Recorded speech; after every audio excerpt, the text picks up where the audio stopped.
Eliel, muchísimas gracias por venir el día de hoy y aceptar la invitación. Hacer una pequeña introducción para contexto. Hoy queremos enfocar la conversación en transformación de los negocios empujado por estrategia financiera. Creo que tú eres un ejemplo excelente de eso porque bueno, te conozco hace ya creo que 15 años y he visto una trayectoria que toca emprendimiento, toca finanzas, manejo de riesgo, toca banca tradicional con un enfoque mirando hacia el futuro, emprendimiento, y lo he visto del lado de tú ejecutándolos, tú guiándolos. Yo creo que tuvimos una conversación donde yo fui a tu casa a entender un poco más de qué es el rol del CFO desde tu punto de vista. Y lo que me llamaba la atención era la cercanía que tenía tu enfoque desde el punto de vista de negocios. Y algo de lo que queremos conversar el día de hoy es cómo finanzas es un potenciador, digamos, de los negocios en términos de lo que puede aportar en estrategia, en cómo se organizan los recursos para potenciar esas transformaciones y cómo se puede llevar, digamos, un proceso de transformación en las empresas. O sea que creo que hoy vamos a tener una conversación bastante interesante. Y nada, darte las gracias por aceptar la invitación y crear un espacio para conversar con nosotros. Gracias a ustedes por la invitación. Gracias por estar aquí. Gracias. Entonces, algo que creo importante para las personas que están escuchando o viéndonos es un poco de tu trayectoria. Así como yo he comentado que tú vienes, digamos, de sectores relacionados, pero ha tocado riesgo, ha tocado banca tradicional, ha tocado fintechs. ¿Cómo tú describirías, digamos, según tu palabra, ese trayecto que describe la trayectoria profesional de Eliel para dar un poquito de contexto? Un poco de todo. Creo que era como comentaba fuera del micrófono. En el fondo yo soy un emprendedor de corazón. Entonces me he ido moviendo, creo que por dos razones principales. Una, yo soy muy conectado al propósito. Entonces me gusta trabajar en un sitio donde entiendo bien el propósito de la organización. Y dos, donde haya movimiento. ¿A qué yo llamo movimiento? Ese deseo de la empresa de buscar su máximo potencial, ponerlo en una palabra. Entonces, yo te diría que eso es lo que resume tal vez por qué tantas movidas profesionales. No, pero en ese sentido son complementarias. Tú inicias, creo que en Banco Popular, que Sí. también fue mi primera escuela. Estaba en el departamento de economía, si no me equivoco. Es así. Ahí yo llegué a conocer a Mustafa, que llegó a, no sé si lideraba en ese momento o era parte de la estructura. En ese momento era Bernardo Fuentes. No lo llegué a conocer, pero he escuchado mucho de él. He seguido su trayectoria. Y luego de eso, entonces tú pasas a Risk Management, o manejo de riesgo, si no me equivoco. Entonces, ya de ahí yo veo un cambio interesante, empezando por ese cambio, cómo viene, cómo se origina, hablando un poquito de esos inicios laborales. Sí, entre mis múltiples intereses en algún momento era la matemática. Entonces, dentro del sector laboral, estamos hablando de 20 años atrás, probablemente en uno de los lugares donde se podía aplicar más la matemática era en el departamento de riesgo. Entonces, cuando me invitan a participar en un proceso, en aquel momento era Banco León, recién adquirido, entonces me pareció un reto interesante. Proceso de cambio también. O sea, tú te encontraste una cultura existente, me imagino, y empezaste a ver cambios, o ya la transición estaba un poco más acomplada. Ya estaba hecha, y en aquel momento el banco tenía lo que para mí es una gran cultura. Creo que venía mucho de esa cultura que venía de cervecería. Se trató de poner, fue la que primó en Banco León. Entonces era una cultura interesante, con muchísimos retos. O sea, muchísimos retos. Entonces fue una temporada bastante interesante para lo que pudimos participar en ese periodo. Entonces, ahí tú trabajaste riesgo.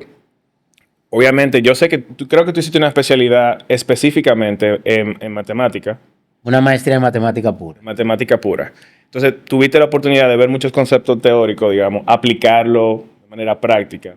¿Hay alguno de esos wins que tú recuerdas o cómo tú pudiste agregar valor, digamos, obteniendo este conocimiento? Porque lo que me llama la atención, el interés es matemático, matemática pura, ahora me toca implementar.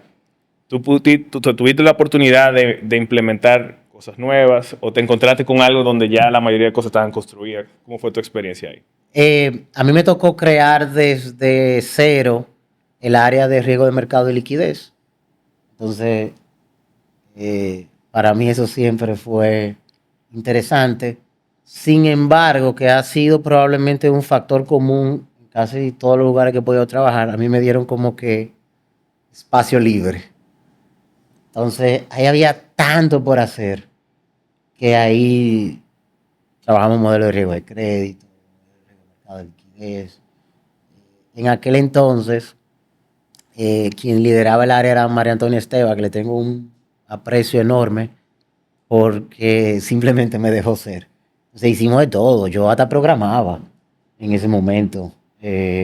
Los análisis de crédito de mediana empresa, programamos y el banco lo utilizó hasta creo que 5 o 6 años después inclusive de mi salida. Entonces era como hacer un poco de todo y eso era lo más interesante. Sí, yo creo que eso es lo que motiva también parte de tu forma de ser, de la parte de innovación y de sentirte emprendedor, digamos, como parte de tu personalidad. Porque muchas personas solamente creen que emprender tiene que ver con lanzarse a una empresa desde cero, etc. Hay intraemprendimiento también, que es la posibilidad de innovar y crear cosas nuevas y aportar en una estructura tal vez bastante grande o robusta, pero tú tuviste la oportunidad ahí de crear y aportar.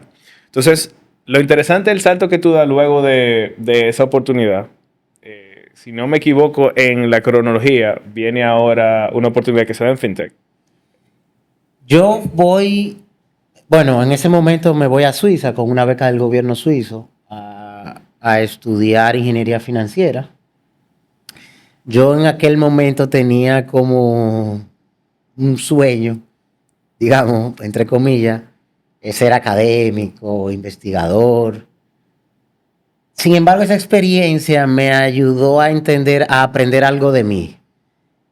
Me encantan las cosas conceptuales.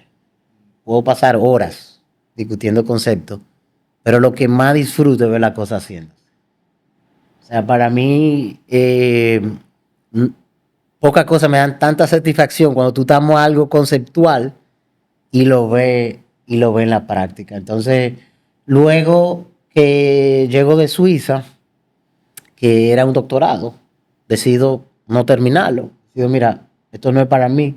Igual, movido por el propósito. O sea,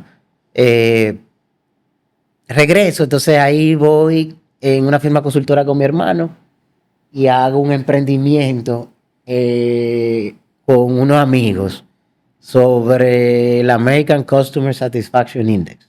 Lo traímos a República Dominicana y, digamos, me mantengo por un tiempo en esos dos emprendimientos.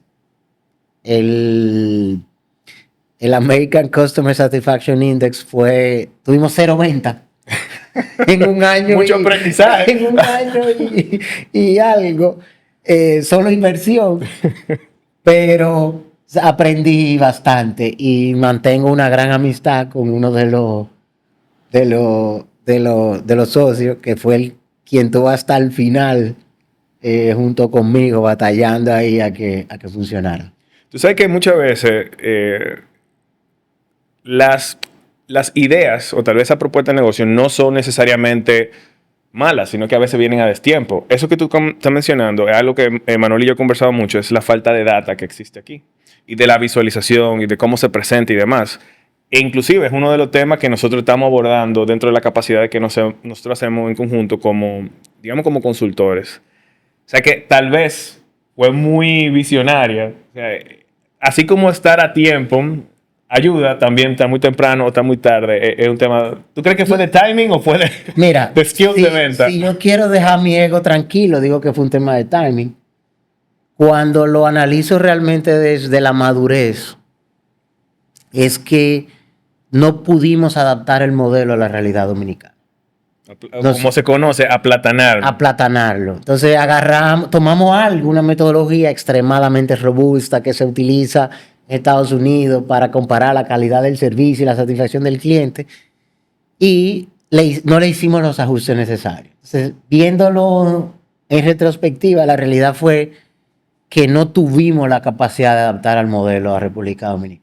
Entonces, ese fue mi conclusión más constructiva de por qué no tuvimos sacarle más provecho. Ninguna venta. Entonces, pero es un aprendizaje que me quedó claro hacia adelante. Cuando uno vaya a implementar un servicio, un producto en ese país, tiene que entender bastante bien el cliente. ¿Quién es el cliente? Ya hoy en día eso es bien conocido, ¿verdad? Creo que, pero me tocó aprenderlo de la manera... Sí, más difícil, digamos, más interesante. Más interesante, perdiendo dinero, vamos a decir. Eso es lo que te dan los mejores aprendizajes. Sí, se graban en la mente de manera muy, digamos, eficiente. Tatuaje cerebral, hermano. No hay forma que te olvide. Entonces, moviéndonos más adelante, luego de ese aprendizaje, ¿qué te motiva entonces el próximo cambio? Yo estaba de consultor y la verdad que no iba bastante bien porque, y creo que todavía sí, los temas de riesgo en el país, hay mucha necesidad de seguirlo evolucionando. Entonces probablemente en aquel momento éramos de los pocos que teníamos herramientas interesantes.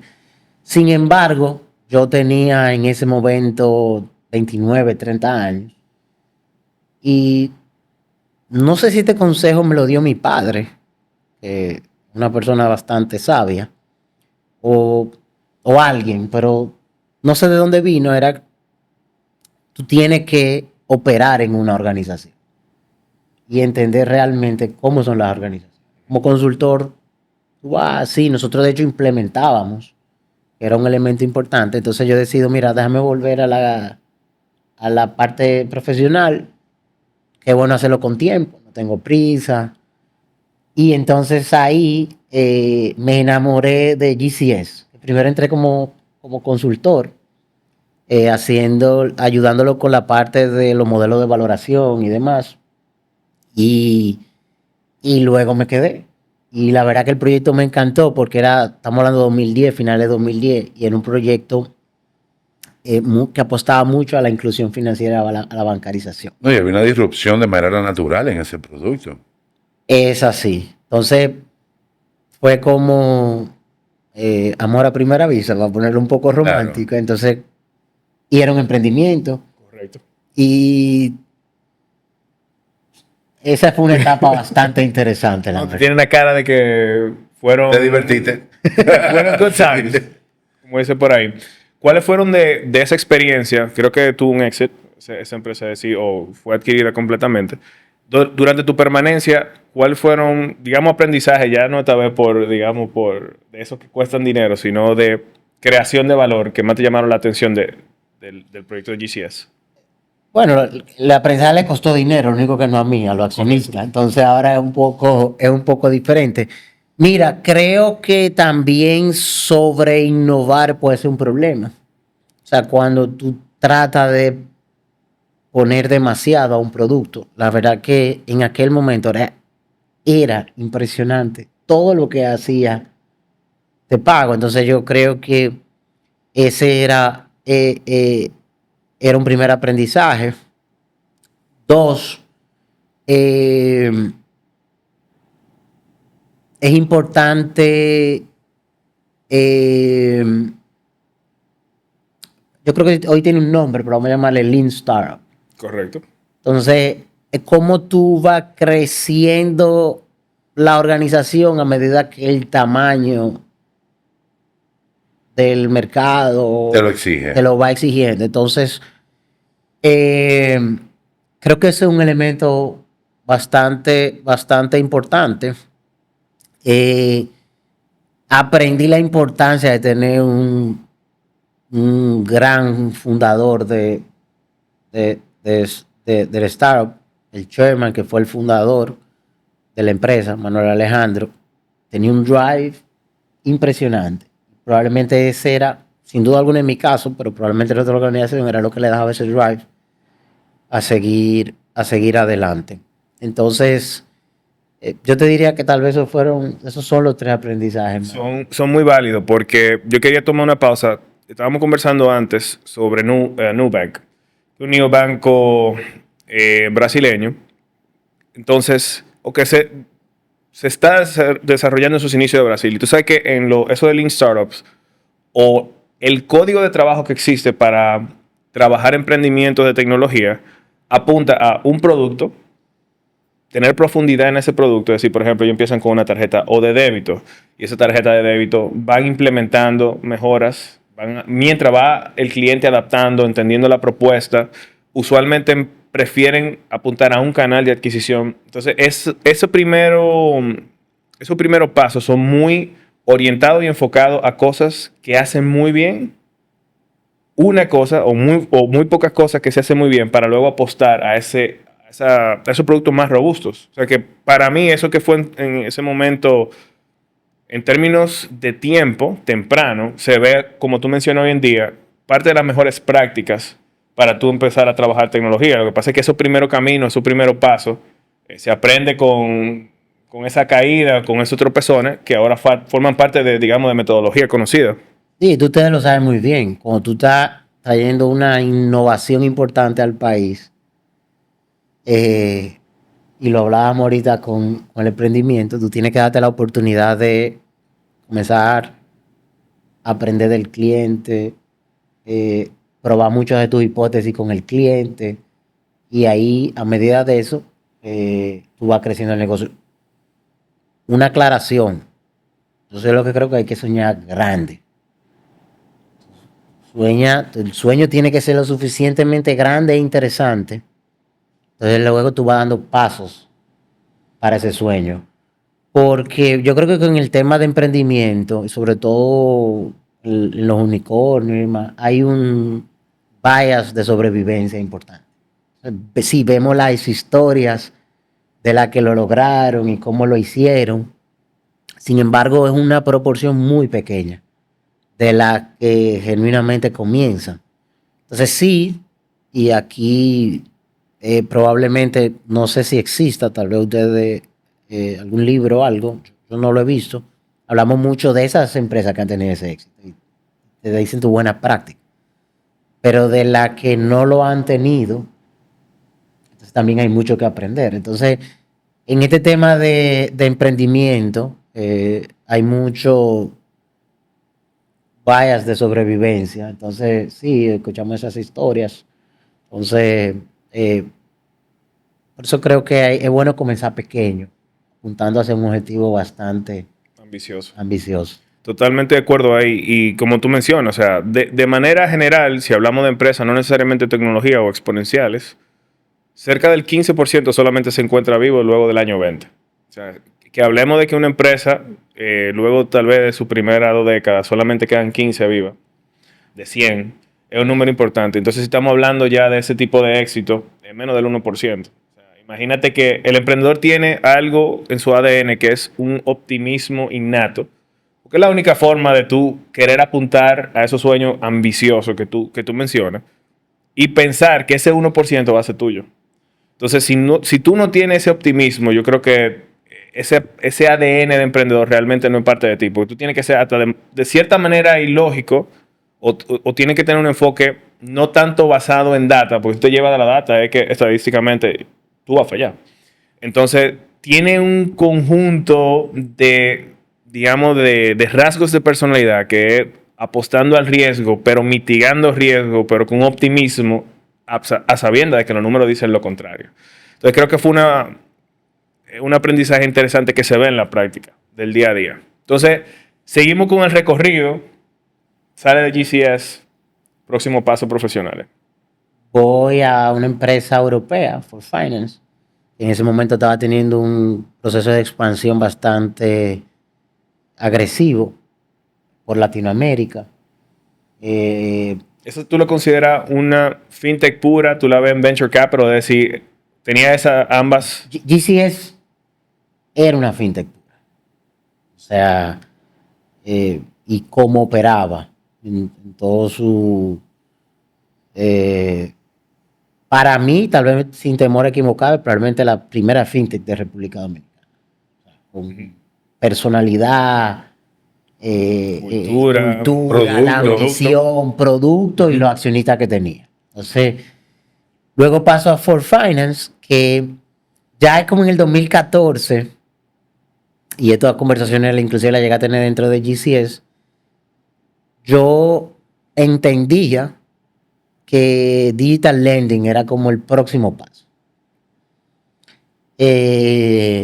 que todavía está dando trabajo. O sea, 10 años después. Ese es otro aprendizaje, aunque creo que es un mercado que está por tomarse.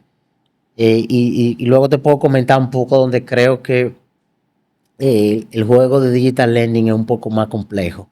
Entonces, paso a Ford Finance, que igual ellos se acercan a mí y era como, yo creo que Digital Lending es lo próximo importante y me contacta una empresa que hace Digital Lending. En 20 países tenían en ese momento más de 20 millones de clientes. Y bastante robusto ya. Y querían hacer una expansión por Latinoamérica. Entonces yo entro, digamos, como el empleado 1 de República Dominicana y me toca desde cero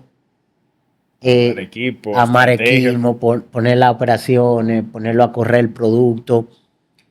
También, como el equipo de Latinoamérica era muy centrado, entonces intercambiábamos ideas de Latinoamérica, desde aquí. Tu rol ya era de CEO aquí. Acá, sí. En ese momento estábamos Argentina, Brasil, México y República Dominicana. 4 países grandes y República Dominicana.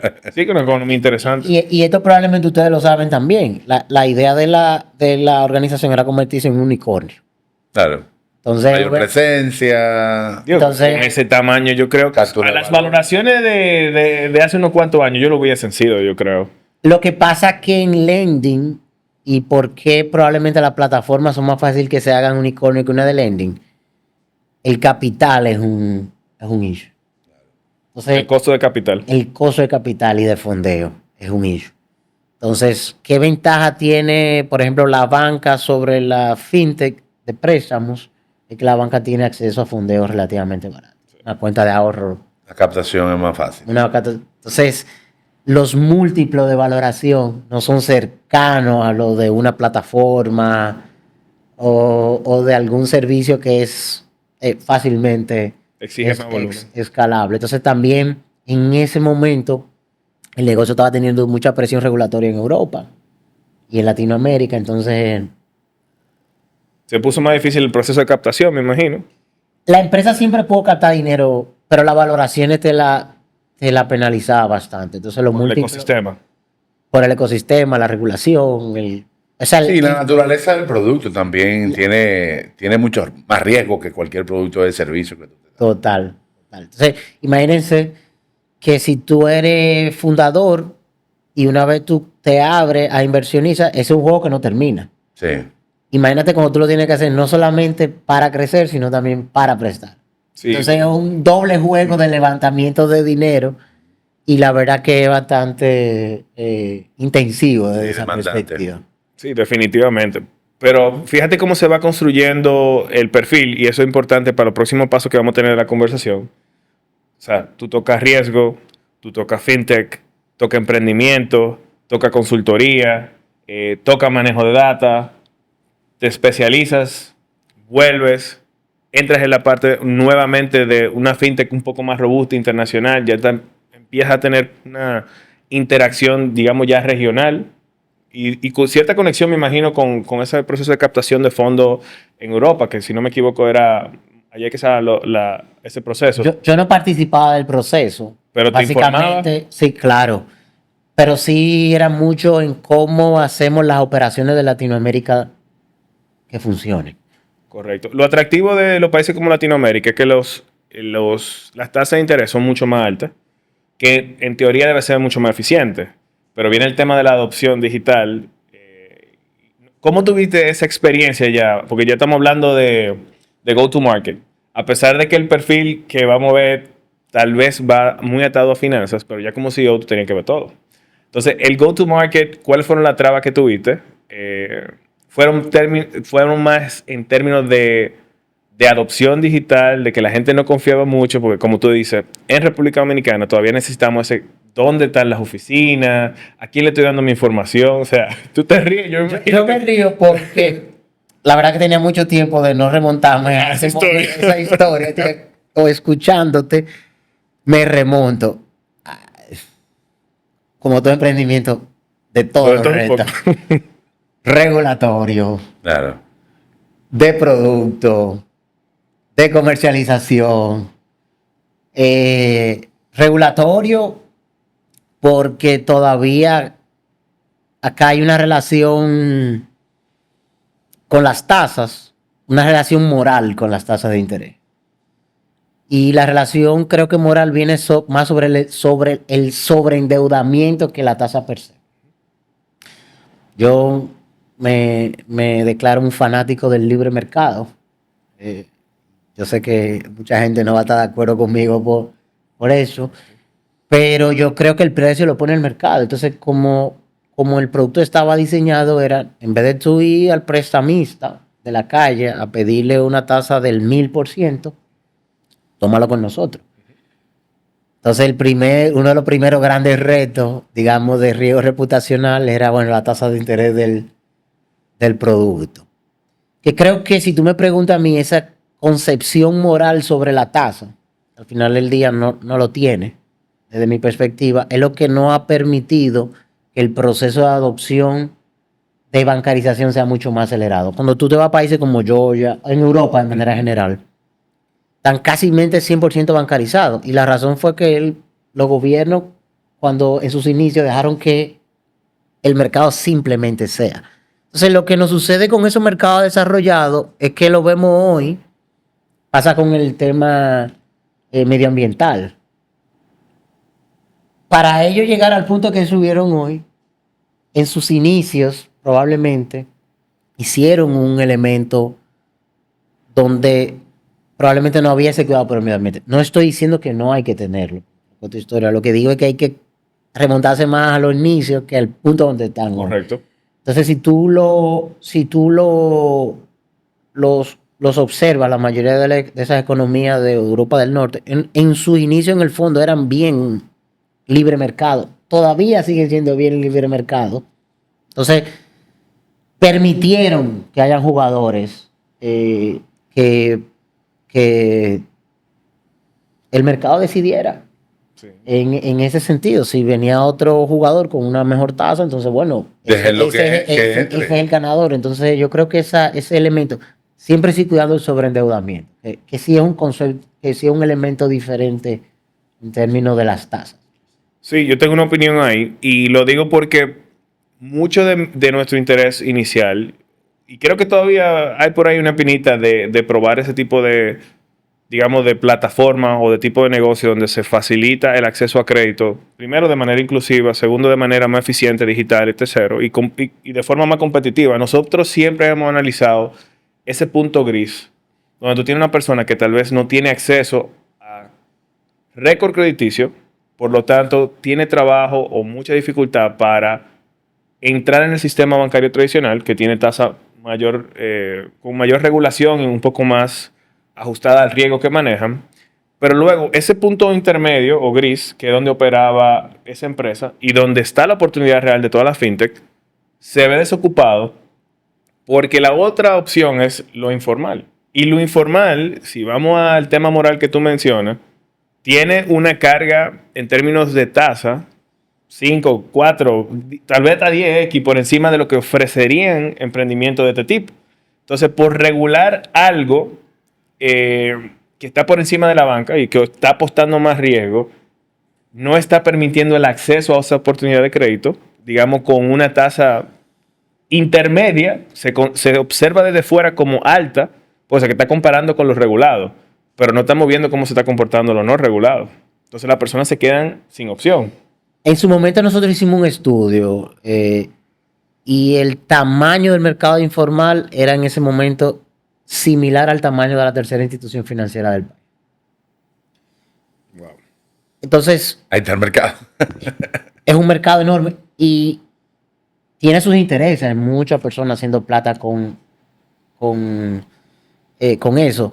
Entonces, una buena estrategia, bueno, le puse buena, adjetivo de valor, pero a mí me parecía que una estrategia de inclusión financiera, tú tienes que tener hacedores de mercado. Entonces, en el país tenemos pocos hacedores de mercado. Banco Ademia es uno de ellos. ¿Por qué? Porque es el que está dispuesto.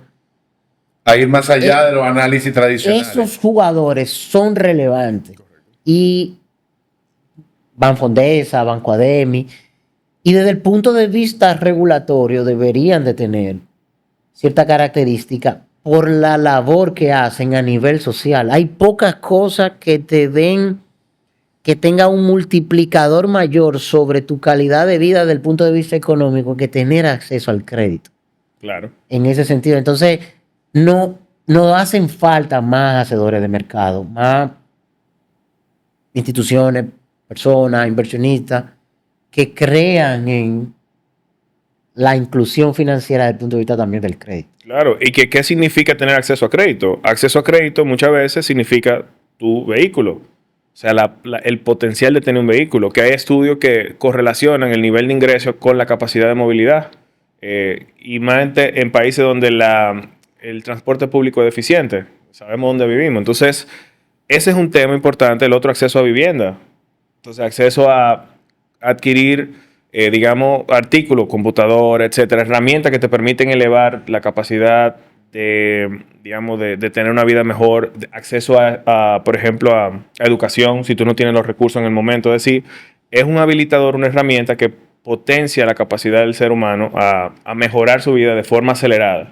Porque el crédito es acelerar en el tiempo. Yo traigo un flujo, o sea, un flujo futuro lo traigo al presente y eso me permite ahorrar tiempo. Y le agrego algo, también minimizar riesgos.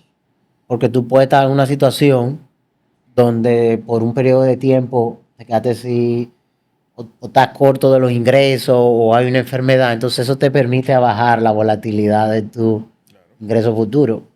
Y eso, sin duda alguna, también construye valor para la persona y para la sociedad. Entonces, ya entrando a una de las partes más maduras, digamos, de tu etapa profesional, que es importante cubrirla, es el rol de vicepresidente financiero, o CFO, como se conoce, digamos, en la sigla de Estados Unidos, Chief Financial Officer. Es una institución bancaria relevante en el país que yo he visto personalmente su proceso de evolución.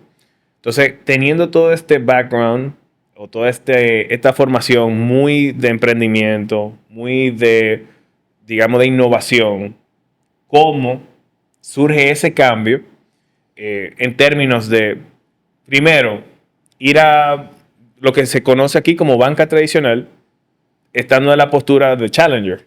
¿Cómo se dio esa transición de manera, no sé si natural o por coincidencia en tu caso?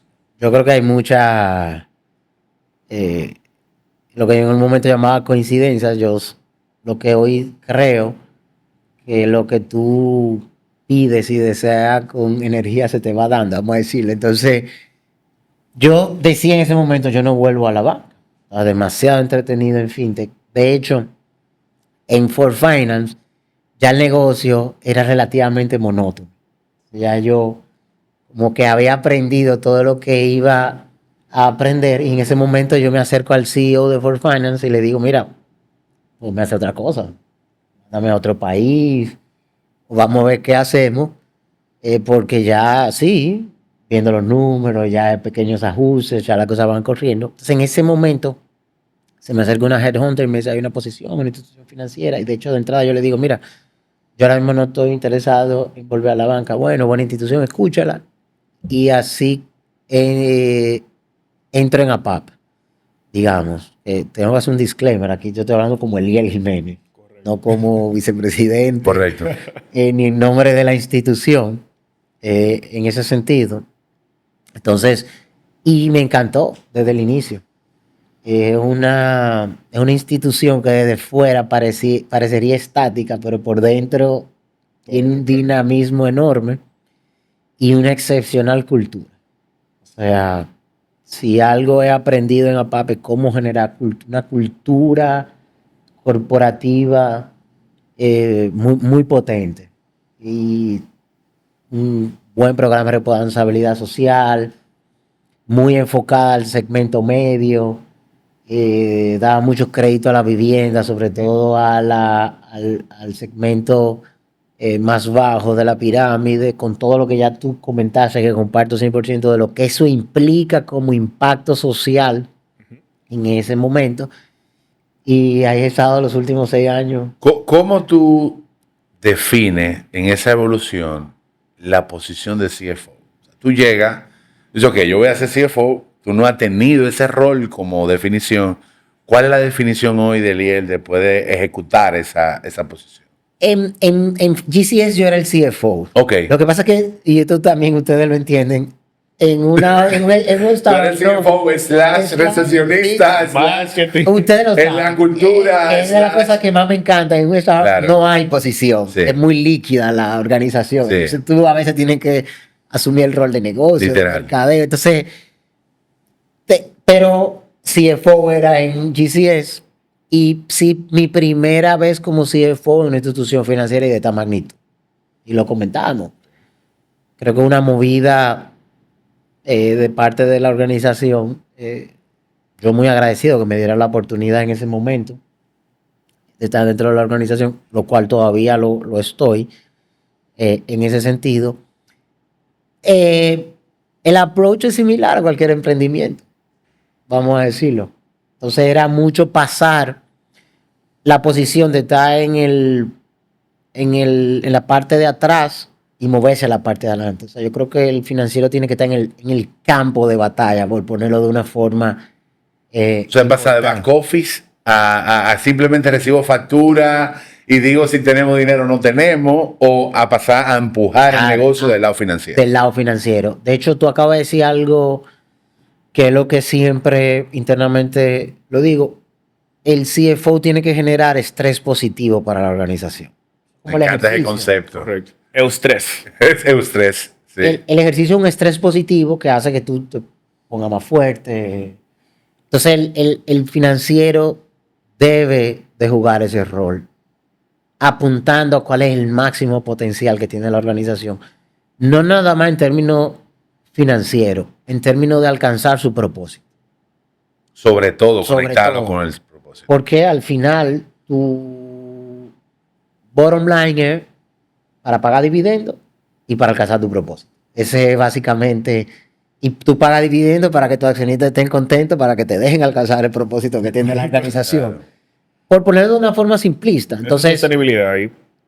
es sostenibilidad. Para mí lo es. Por eso yo creo que el propósito de una organización es extremadamente importante y que haya una conexión con ese propósito que tiene la organización. ¿Puede una empresa mediana, una pyme, tener el rol de CFO y qué óptica diferente tú le ves? Obviamente, aplicar esa posición a quizás la primera organización dentro de su clasificación, como es la asociación, está muy claro. O sea, maneja una cantidad de dividendos, una cantidad de transacciones, una cantidad de productos alrededor de la finanza y de dinero.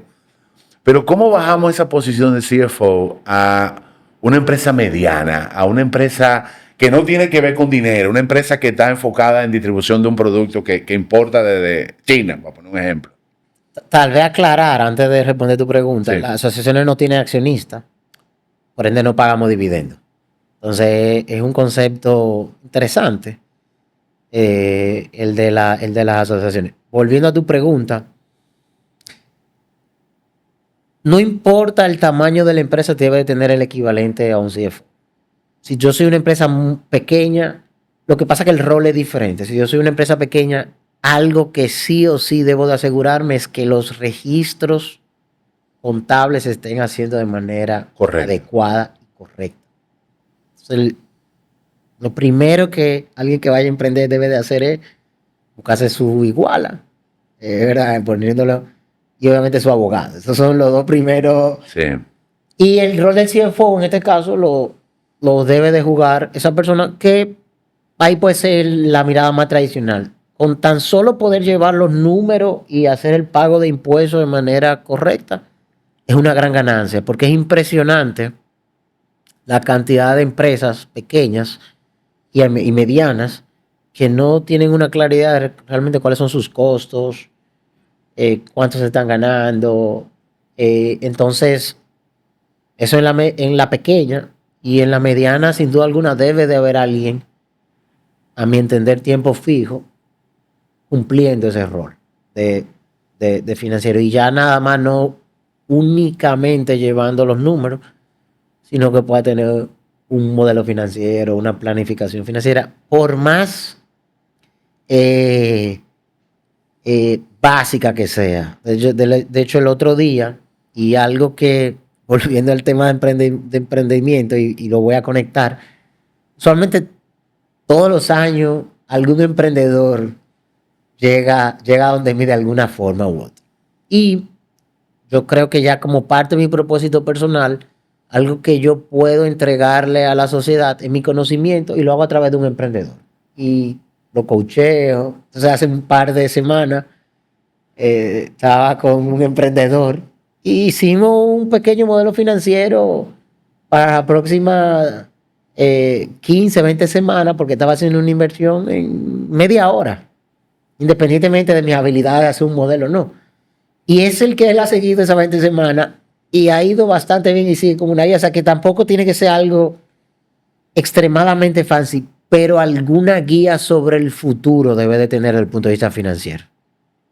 Bien, ¿y cómo ese modelo, digamos, y yo pensando en ese rol de CFO, cómo el CFO se adueña de ese proceso de transformación? Conectando con que Luis dijo al principio, vamos a hablar de transformación a través de finanzas.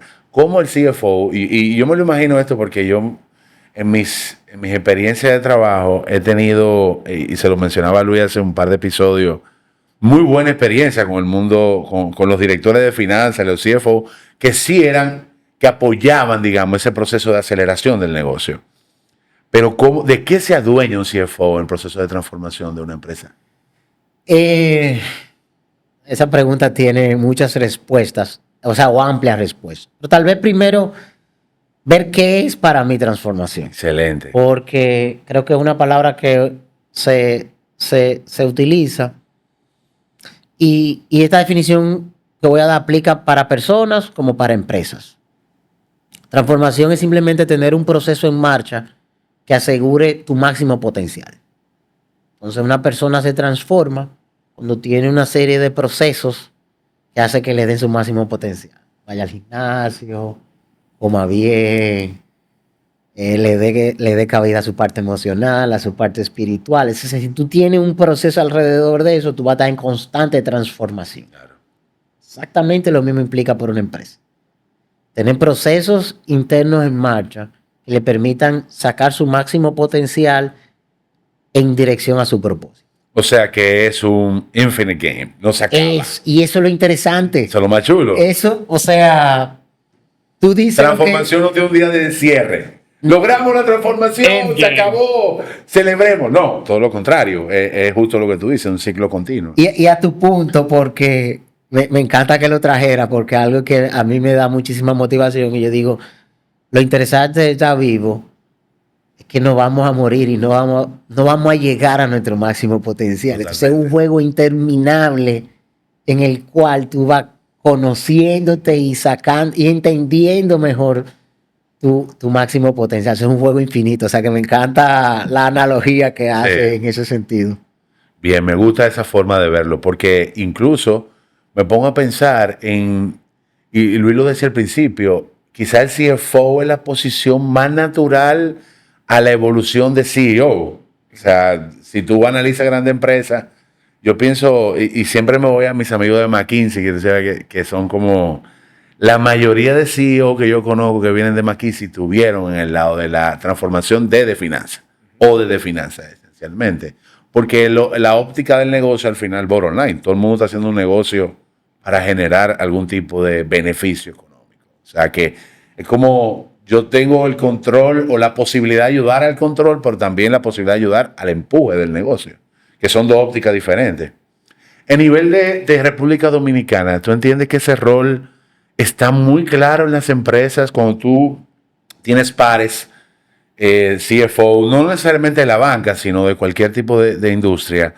¿Tú crees que tienen claro ese rol de que se debe empujar muchas cosas de transformación desde finanzas?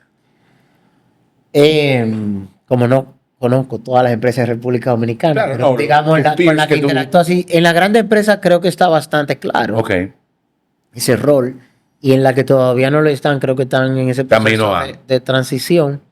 En la empresa mediana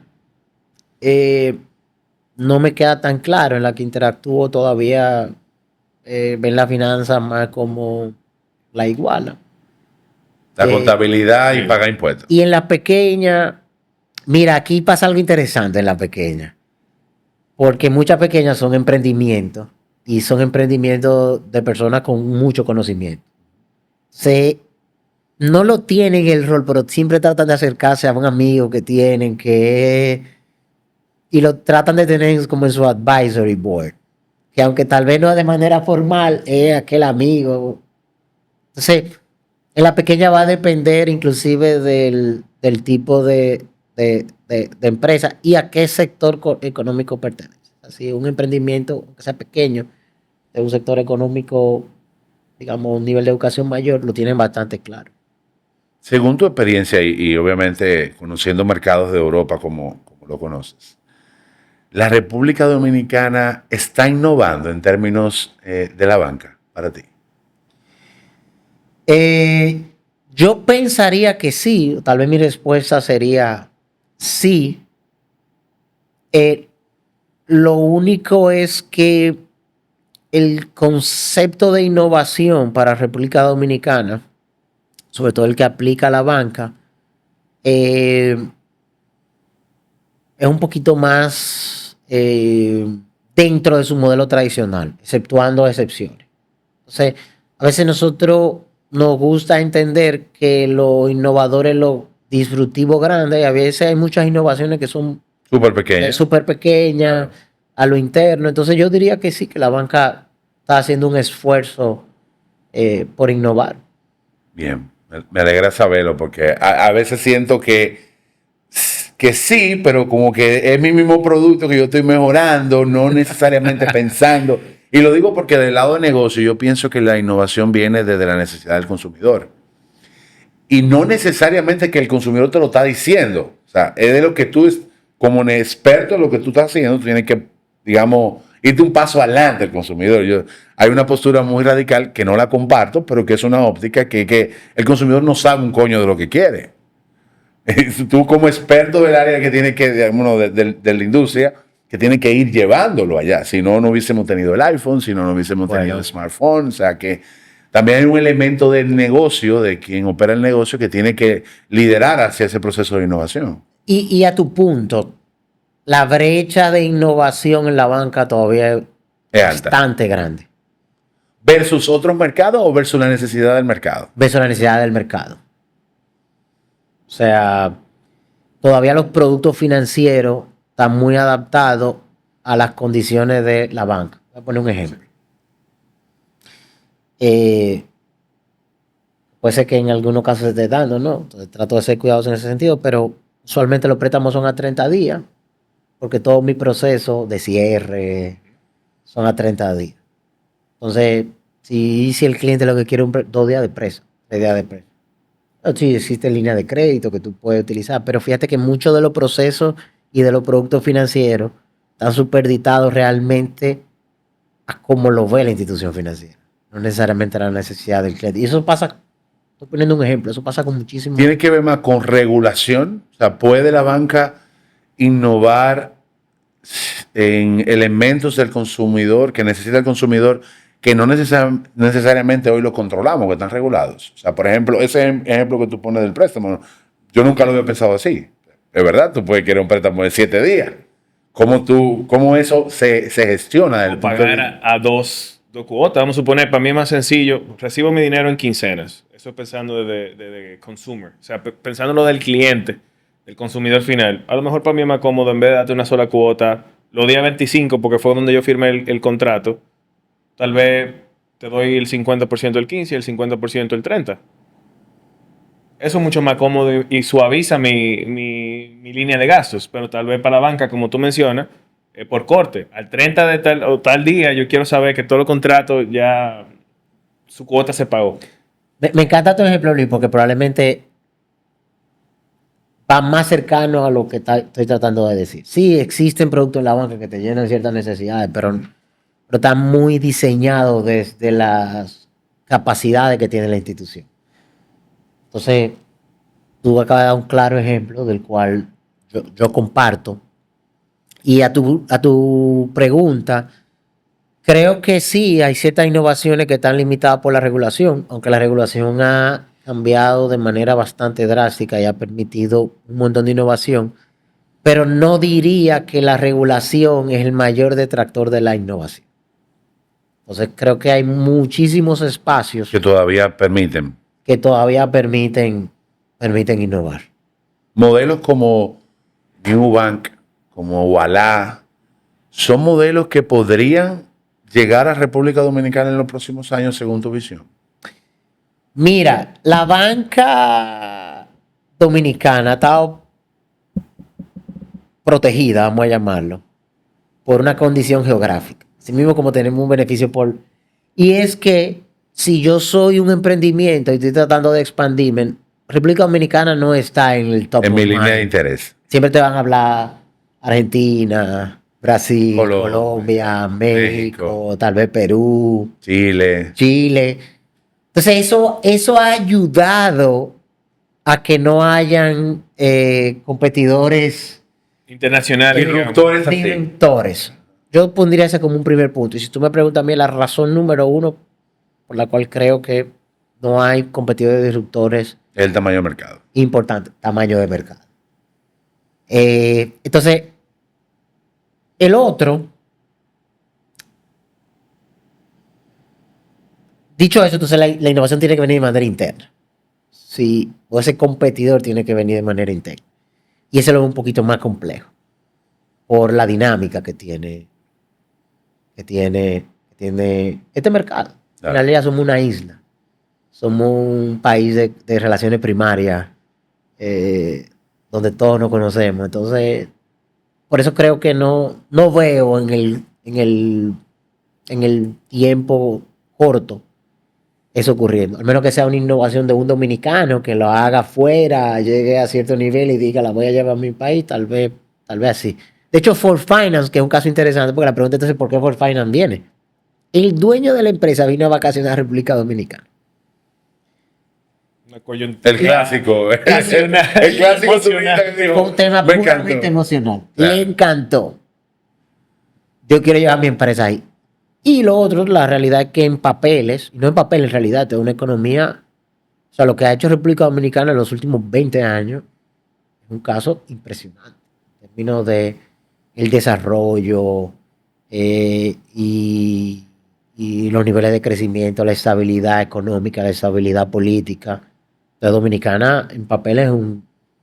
Entonces, en el caso del dueño de Ford Finance fue un tema así. Él vino aquí y dijo, yo necesito traer mi empresa Tiene aquí. que pasar aquí.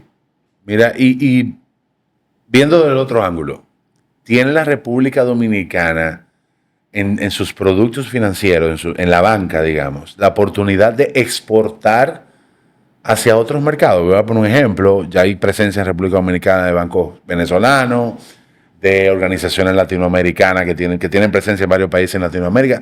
¿Tenemos la capacidad nosotros de tener esas grandes instituciones financieras tocando otros mercados desde la marca dominicana, digamos? Yo creo que sí. Es cuestión de Pues, interés, de es mercado. cuestión de interés. A nivel de producto, De yo me producto. refiero. Sí, yo sin duda alguna. De hecho, GCS opera en Centroamérica. Entonces, fue una empresa fundada con una visión de exportación. Desde República Dominicana. Desde República Dominicana. Yo no tengo la menor duda de que exista. Lo que probablemente pudiera estar pasando es que lo que tiene potencial de ser fundadores probablemente van a estudiar afuera y se quedan fuera y emprenden En un mercado más grande. en un mercado más grande. Porque el juego del emprendimiento visto desde esa dinámica es un tema de valoración. Ese es el juego. Claro. Cómo yo incremento mi valoración, sigo levantando capital para incrementar mi valoración, obviamente volviendo al mismo punto, a cumplir mi propósito. Entonces, República Dominicana es un mercado de tamaño pequeño por naturaleza y no el que necesariamente... Ahora, ¿qué sí es un caso interesante de República Dominicana y creo que no se ha explotado? Es un buen laboratorio. O sea, digamos, yo soy un emprendimiento en México, cualquier otro lado. Aquí yo creo que tú puedes hacer muy bien un laboratorio para probar nuevos productos. ¿Por qué? Porque es un mercado, lo que hablábamos, la estabilidad económica y política, y encima de eso creo que tú puedes aprender mucho del dominicano. O sea que ese sería un modelo que pudiera, vamos a decir, de incubadora, que pudiera dar resultados en República Dominicana. Tú sabes que hilando lo que hemos conversado, en términos de lo que es la participación del CFO en el impacto que puede tener en los negocios, yo traje tres ejemplos que siempre me gusta traer de fuera porque la gente como que conecta fácil. Y aquí se dan varias características de cómo se están administrando los recursos. Quiero hacer doble clic luego de que te muestre. Entonces, tenemos el caso de Netflix. En el 2007, ellos deciden pasar de innovar a transformar.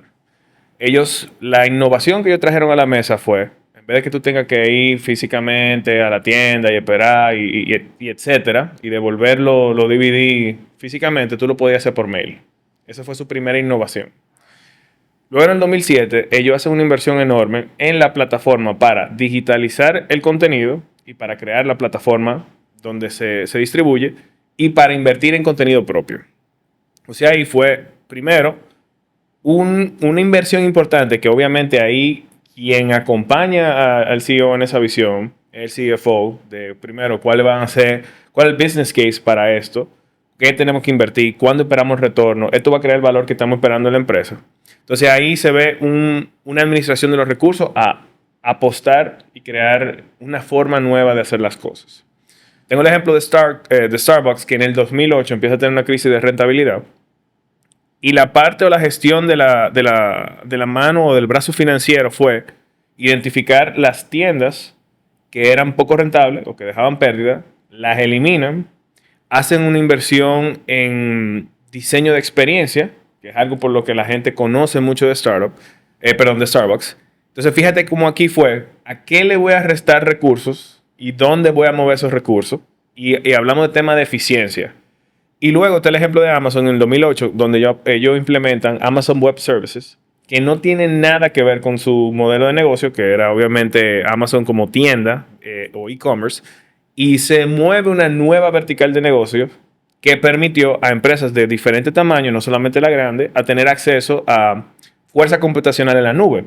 Entonces, fíjate cómo ahí parte también de la administración de lo que tiene que ver con el desarrollo de negocio. En una era crear eficiencia y mejorar el servicio. Otra era cómo yo soy un disruptor de mi propia industria. Y otro fue, me salí totalmente de lo que era mi core de negocios. Entonces, tú tenías una frase que yo vi, que tú mencionabas, un buen modelo de gestión de la rentabilidad debe gestionar por separado rentabilidad y eficiencia. Se puede ser rentable sin ser eficiente y se puede ser eficiente sin ser rentable. Entonces, esa frase y esos ejemplos, a mí me gustaría darle doble clic porque muchas veces pensamos en la parte financiera, recorte, salida de personal, vamos a optimizar. Creo que eso es importante y es... Recorte esencialmente, Luis, yo como mercadólogo aquí, los recortes de finanzas usualmente tienen un dado así, como que siempre dan marketing. Yo no sé si es que el mapa es corto de la empresa, pero siempre los primeros recortes vienen a marketing. Que es un motor de la generación de negocio. Entonces, yo quiero entrar un poquito, no solamente tocar la parte de los recortes, pero no podemos tocar un episodio de finanzas tapando el sol con un dedo. Hay una parte que sí viene de eficiencia, que obviamente lo vimos en el ejemplo y se puede utilizar de manera correcta. Entonces, vamos a empezar con ese campo.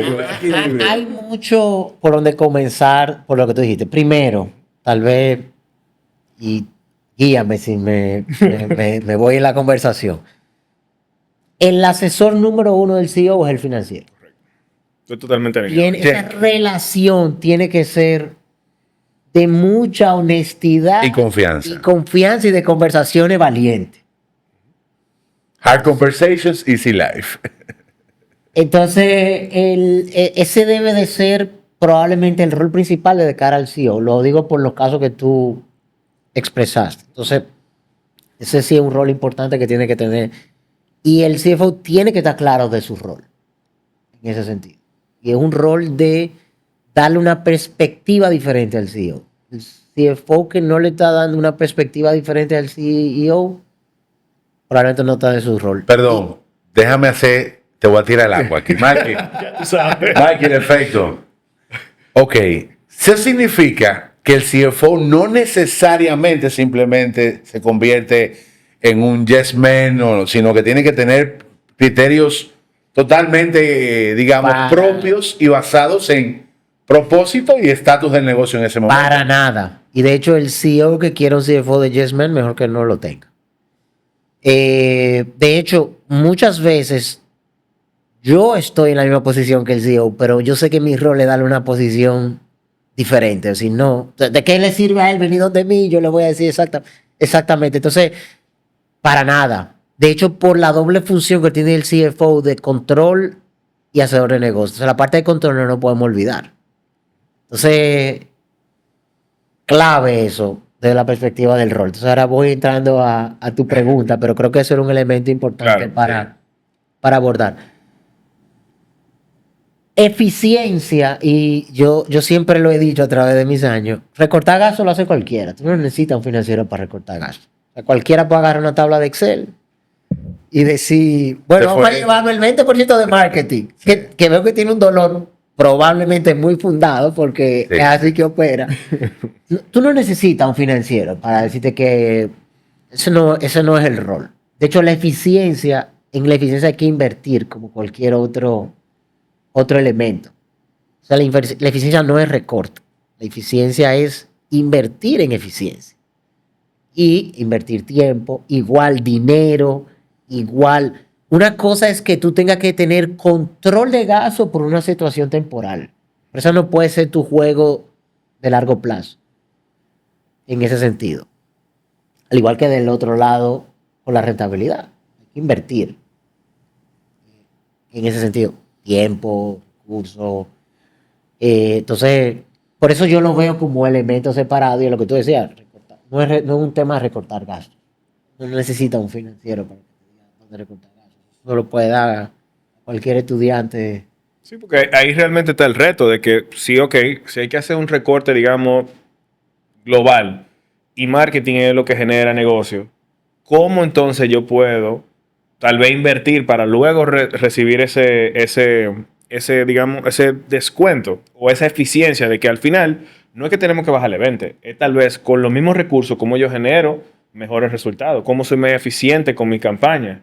Si debo, por ejemplo, eliminar un canal que a lo mejor no es tan eficiente y hago una relocación de recursos, entonces puedo otra vez tal vez conseguir más resultados con los mismos fondos o tal vez eficientizando esos canales, pues puedo traer mayores resultados. Entonces, ese rol, esos mandatos de eficiencia, pues tú sabes que algo que hemos visto en la práctica es que las empresas tienen la costumbre de trabajar la parte presupuestal, presupuesto sobre presupuesto. Y hay algo que se llama, que no sé si tú lo has implementado o lo has utilizado, Base Zero Budgeting, que básicamente vamos a pensar en las necesidades del futuro de esta empresa. Luis y yo somos fanáticos de ese formato de presupuesto. Fanático para mí. Entonces, eso es difícil porque tú tienes que defender cada presupuesto o cada cierto plazo se define que tú tienes que defender los puntos que traen valor o agregan valor al negocio. Entonces, te quería tocar esa parte de cómo tú ves ese proceso de eficientizar, claro, una parte de inversión, a veces requiere inversión, lograr eficiencias a futuro, y otra es esa revisión presupuestal, que yo he visto que se construye presupuesto uno encima del otro y eso crea muchísima ineficiencia a través del tiempo. De manera general, el mundo ideal del CFO es como si la empresa pudiera hacer base cero el 31 de diciembre. No nada más presupuesto, capital humano, dinero, porque las necesidades cambian y probablemente ahora yo no necesito tantas personas en un área, sino que las necesito en otra. De hecho, inclusive del mismo CEO, porque eso sería la empresa en términos de movilidad y asignación de recursos perfecta. Y de hecho es la forma correcta como se debe de de pensar. Entonces, yo soy pro presupuesto base cero. No nada más el presupuesto, sino de los recursos. La práctica a veces tiene sus retos. Por la misma razón, el negocio es muy dinámico. Los negocios son muy dinámicos. Y por pandemia, ni se diga. Entonces, ese debe de ser la mentalidad para la creación de los presupuestos. Con relación a esa parte. Con relación a abordando de nuevo la eficiencia, todo va a depender también de la etapa del negocio. Si es un negocio que va financieramente en una situación complicada, bueno, ahí las decisiones también son acordes a la situación, pero asumiendo un negocio que está en estabilidad o en crecimiento, la mirada de la eficiencia tiene que ser planificada y con tiempo. Entonces, eso, porque hay que invertir, lo que tú decías. O sea, ¿cómo eficientizo el mercadeo? Eso no van a hacer de la noche a la mañana. Inclusive tú le estás pidiendo a los equipos que trabajen que cambien su forma de trabajar. Eso es transformación también, porque entonces ahora la gente lo tiene que pensar diferente. Si yo me acerco a mercadeo y le digo, mira, yo ahora lo que necesito es, yo te voy a asignar el presupuesto en base a tu costo de adquisición de clientes nuevos.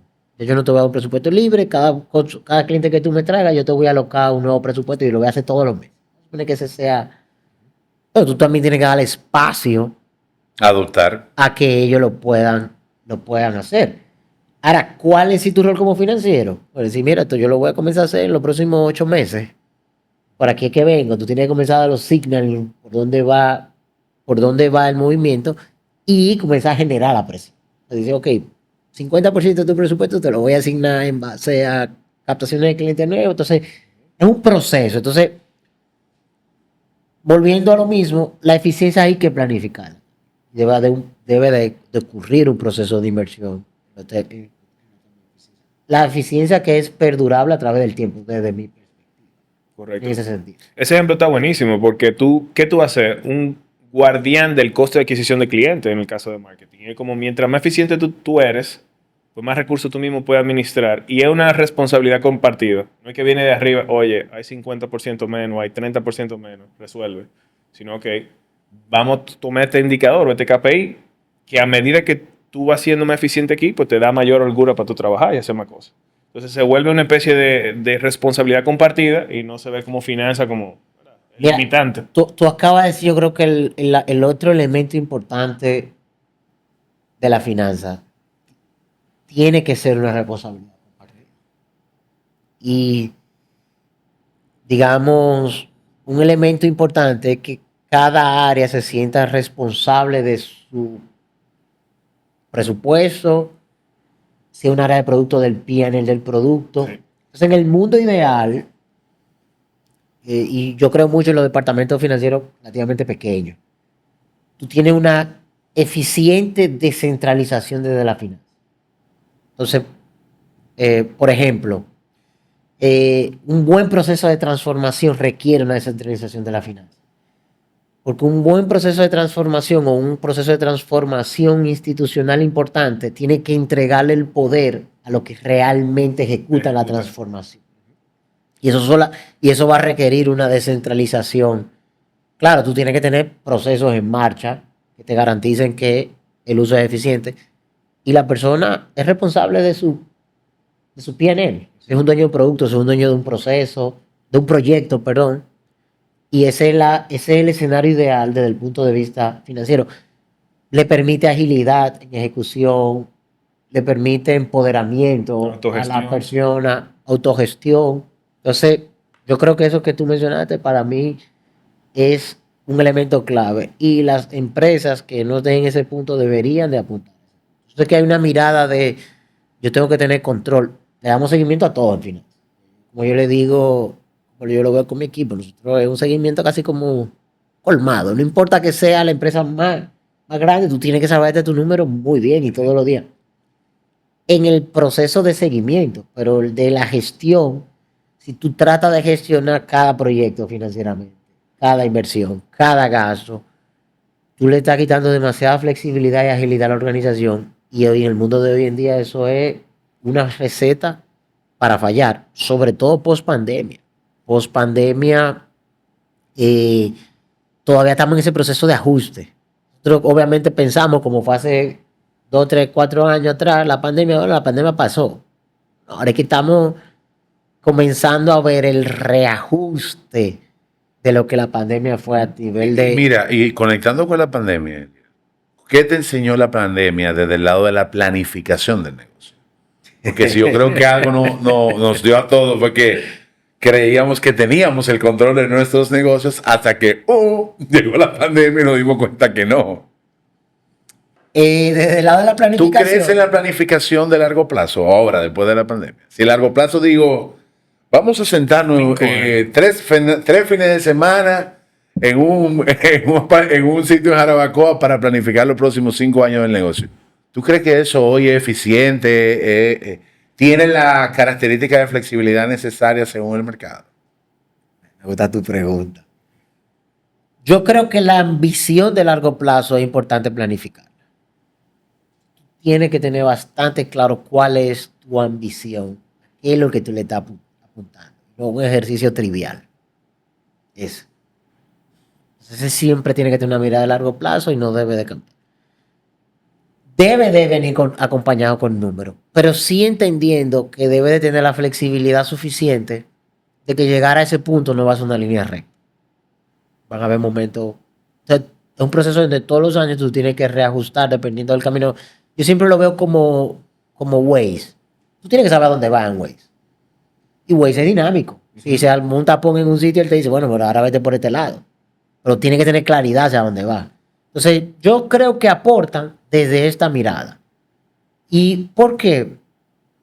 Porque mira qué es lo que pasa cuando las organizaciones tienen una finanza muy acotada en el término de tratar de tener margen de error bajito. Tú siempre no vas a apuntar a tu máximo potencial.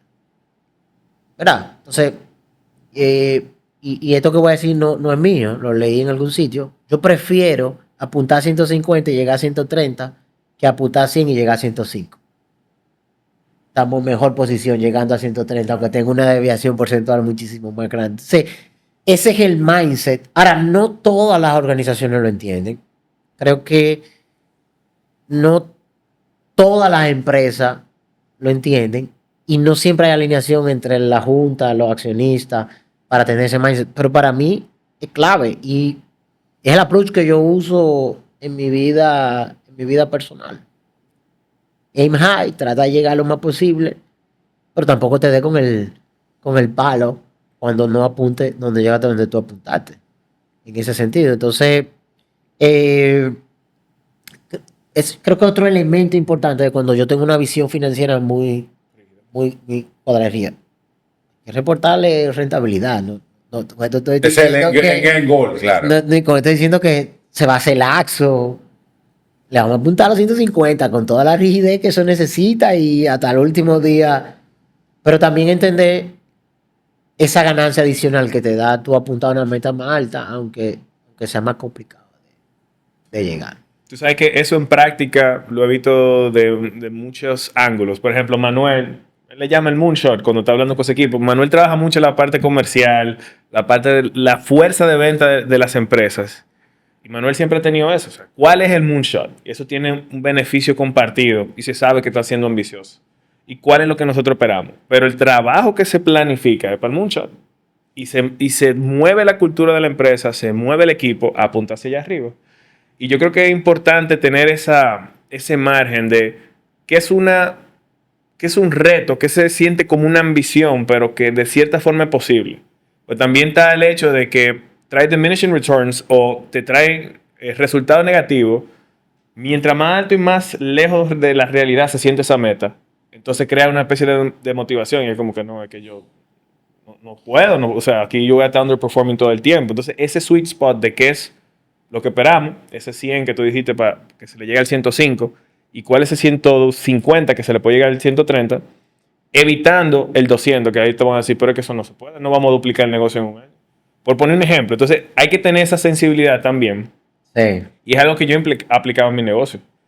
Yo soy, como trabajo la parte de finanzas, el que está con la meta agresiva, soy yo, pero de cierta forma, yo creo que la parte de finanzas te deja saber el pulso y el potencial del negocio. Cuando tú mires esos números que a ti te preguntan en la calle y tú sabes exactamente todos los números, el comportamiento, la variabilidad, tú empiezas a tener como ese sentimiento de que tú sabes lo que puede dar el negocio, que tú lo que tú hablabas de maximizar el potencial.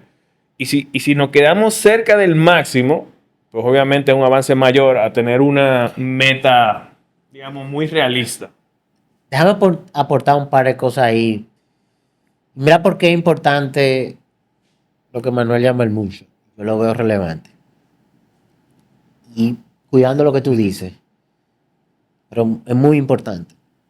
Porque cuando tú pones una meta muy ambiciosa, las conversaciones pasan a cómo entonces lo logro.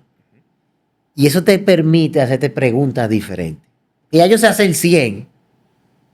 Ya el 100, llega a 100, la empresa lo sabe hacer. Ahora, cuando tú le dices 150, entonces la conversación, sí, en un inicio eso es imposible, no vamos a llegar, pero te abre paso para mí la conversación más importante, que es, entonces ahora comienzo a ver lo diferente. Porque el mayor reto que nosotros tenemos en nuestra transformación individual es como yo me olvido de mi paradigma de ayer. Porque yo hoy no soy quien era ayer. Entonces, yo no puedo operar hoy desde esos paradigmas que era ayer. Entonces, es un juego constante entre cómo cambio mi paradigma como persona, Sí. como empresa, y lo veo. Claro, la meta es importante, porque si yo ahora, a mis 43 años, digo, mi meta es ser jugador de la NBA, es obvio que no es una meta. No importa que yo cambie todos los paradigmas que yo pueda tener. No va a donkear, man. No va a ocurrir, lo estoy utilizando de una forma, pero sí es importante tú ponerte en un lugar donde para ti no sea cómodo el pensamiento, porque entonces lo que te va a ayudar a traer pensamientos diferentes. Del Ese pasado. pensamiento diferente es el que te va a crear valor. Porque ya tú sabes, ya tú creaste el valor de lo que ya tú sabes. Lo interesante de la transformación es que el valor está en lo que tú no sabes. Y tú únicamente vas a saber lo que no sabes. Adivina cómo. Haciendo. Haciendo nuevo. Eso es lo que dice Manuel. Mirando hacia atrás, tú no. No, y a eso iba. Usualmente ese moonshot está justificado por el retrovisor. Esa es A la mí me gusta siempre poner el ejemplo del carro. ¿Cuál es el cristal más grande que tiene el carro? Es el delantero. Porque donde tú tienes que tener más visibilidad hacia donde tú vas, es el delantero. Lo que tú estás dejando atrás, bueno, tú necesitas el retrovisor para ver si hay mucho lodo, si se murió alguien en el camino, si se cayó alguien. Pero al final lo que hay hacia adelante es una definición casi unilateral. Tú puedes establecer el criterio que tú quieras hacia adelante. Y para mí, el beneficio número uno del mucho, ni siquiera el resultado, es el mindset que tú generas en el equipo. Porque una vez el equipo sabía que tenía que llegar a 150, llegó a 130, dijo, bueno, lo vimos más difícil de lo que realmente fue. O sea que el año que viene podemos decir que son 210, aunque nos quedemos en 190. O sea, ese mindset de podemos lograr más de lo que hemos logrado, podemos hacer lo mejor de lo que lo hemos hecho, creo que es el beneficio número uno que se queda en una organización que está apuntando a quizá metas más agresivas, general, en todos los sentidos. ¿Cómo se involucra ese CFO en ese equilibrio de una meta de negocio? Lo digo porque usualmente del área comercial creemos, y lo digo porque he sido parte de organizaciones donde yo soy el que tengo el control de hacia dónde va el mercado. No, pero que yo sé que... ¿Cómo se juega CFO, comercial, marketing de nuestro futuro? ¿Cómo lo estamos viendo? ¿Cómo yo lo he jugado? Tal vez Sí. lo que puedo decir. Primero, porque el punto de Luis es bastante válido con relación a la meta. El CFO tiene que tener un equilibrio entre el moonshot y la expectativa. Porque también las expectativas son importantes, pero tiene la responsabilidad de que esa expectativa vaya en línea con ese moonshot. Entonces, ahí hay que entrar ese balance entre el CEO, el CFO, o tal vez la junta, los accionistas, en setear esa meta. Es retar. El rol del CFO es retar todo el tiempo. Pero tiene que saber retar. Es más similar al hablando de la analogía de un coach en el gimnasio. Sí, él te programa, sí, pero él también tiene una responsabilidad de retarte a un punto donde tú no te vas a enfermar, no te vas a leccionar. Pero exactamente igual en una organización. El CFO está en modo reto todo el tiempo. Y esa es la función relevante con la sala de negocios. Son conversaciones muy interesantes en ese sentido. Porque es lo que te permite, ese reto constante que te permite a ti como CFO, estar más conectado con el negocio. Si el presupuesto que me manda el negocio es el primero que yo acepto y no me siento a conversar con ellos ni a retarlo, ni aprende de negocio, ni aprende Ni le finanzas. agrega valor al proceso. Ni le tampoco. agrega al proceso. Ahora, cuando tenemos que sentarnos en reto, entonces implica explicar la posición de cada uno. Cada uno aprende de cada uno. Entonces, es retar. El rol para mí número uno interno Ujú. del CFO genera estrés positivo. Y digo, sí, está el de llevar los libros, está el de mantener los niveles de control, está la relación con el board, con los accionistas, pero eso yo lo veo, los libros yo los llevo más se llevan más para temas externos, que sí tienen componente interno, pero me refiero fuera de esos elementos tradicionales del CFO, estrés positivo. Hasta tu CEO tú tienes que generar estrés positivo. O sea, es una función consciente. Los dos tienen que estar conscientes que es su función, porque tampoco tú quieres que tu CEO Te vea como el no te quiera incitador. no te quiera ni llamar, ¿no? Claro. En ese sentido. Eso es Quiere evitar hablar contigo porque tú lo presionas. tú quieres que él, por eso digo que es como tu coach. Tú quieres que él venga al gimnasio, tú quieres que él haga ejercicio, pero tú lo quieres retar también, porque, ¿entiendes? Hay eso. Entonces yo te diría que eso. Tú puedes, como CFO, se puede tener una visión diferente del camino de la transformación de la del CEO. ¿Te ha pasado o tú crees que de manera natural eso siempre va a pasar? Son complementarias. Ok. Creo que los dos tienen las luces apuntadas a diferentes lugares. Obviamente el CEO tiene una agenda complicada porque es responsable de todo. El CFO tiene una un poquito más acotada en ese sentido. Entonces yo sin duda son complementarias. Ahora, para que funcione Tiene que ser cualquier una. transformación, sí tiene que ser una. O sea, tenemos que tener un acuerdo de hacia dónde vamos y qué es lo que queremos. O sea, las conversaciones valientes se dan a lo interno. Una vez se cerró la conversación valiente, Ya. Estamos alineados. Compromiso. este es el compromiso y hacia allá nosotros vamos. ¿Cómo se involucra un CFO en la adopción de nuevas tecnologías? Y te agrego una segunda pregunta. AI, ¿cómo tú entiendes que va a impactar el mundo de la finanza? ¿O ya lo está impactando? Ya lo está impactando. De hecho, hace 2 años, hace un año, estuve en Barcelona en una conferencia y la gente de PayPal ya hablaban de eliminar 30,000 puestos de trabajo con inteligencia artificial que ya estaban implementando, sobre todo de cara al servicio al cliente. Es una realidad. Bien incipiente. Creo que hay muchos errores por cometer. Muchas empresas van a cometer errores, como pasa con cualquier tecnología incipiente. Yo no soy muy impresionantemente no, aunque he estado en el mundo tecnológico, entiendo la tecnología, me encanta la tecnología, yo usualmente no soy early adopter, sobre todo por el mercado en el que nosotros estamos. Entonces yo soy más, veo qué está pasando. Sin embargo, justamente ayer le mandaba a mi equipo un correo y le decía, necesito para finales de julio que cada uno de ustedes me diga por lo menos qué 2 cosas puede hacer dentro de su área con inteligencia artificial. Entonces, Qué buen reto. es como un poco, sí, lo veo de lejos, pero tampoco quiero quedarme muy lejos de ello. Entonces yo creo que va a cambiar drásticamente el mundo como lo conocemos. O sea, yo no tengo la menor duda que no soy de aquellos que tienen esa visión tan trágica de que va a venir y se va a apoderar de todo. O sea, yo creo que si algo tiene el ser humano una capacidad de adaptarse enorme. Y creo que hay elementos del ser humano que es imposible replicarlo por inteligencia artificial. comenzando porque nosotros tenemos un espíritu dentro de nosotros. Entonces, hay muchas cosas que no salen de un cerebro, que no salen realmente Claro. de un elemento mucho más inmaterial, por ponerle un nombre, en ese sentido, y yo no creo que eso vaya a poder ser replicado. Que hay que tener cuidado, sí, que probablemente va a venir regulación, sin duda alguna va a venir regulación, pero por el momento debe de ser así, área verde para que todo el mundo juegue como entienda que quiera jugar. Súper. Y de forma complementaria a los roles.